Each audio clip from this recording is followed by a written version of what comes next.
Hello guys, for today's video guys, ang pag-uusapan na naman natin about po kung paano natin maiiwasan ang not payable payout or not payable stars earnings dito kay Meta.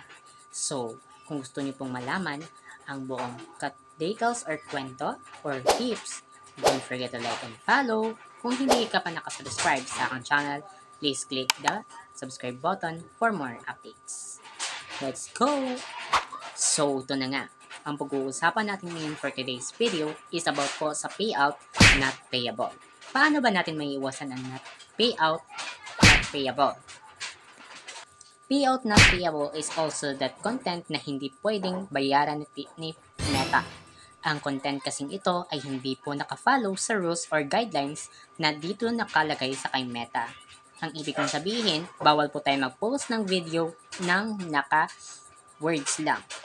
Words na video lang na words na sinasabi ko na ipopost nyo sa Reels or sa long form video.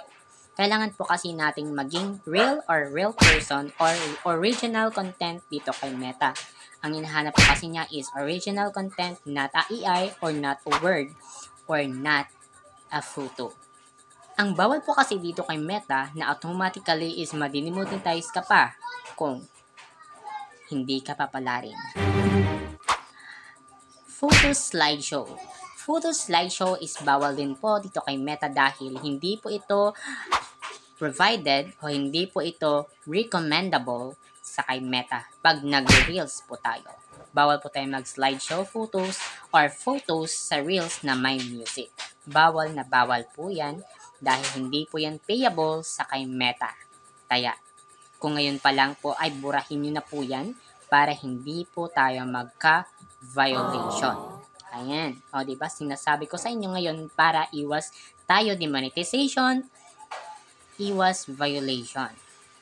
Bakit nga ba ang topic natin about sa mga ganyan at about sa mga not payable?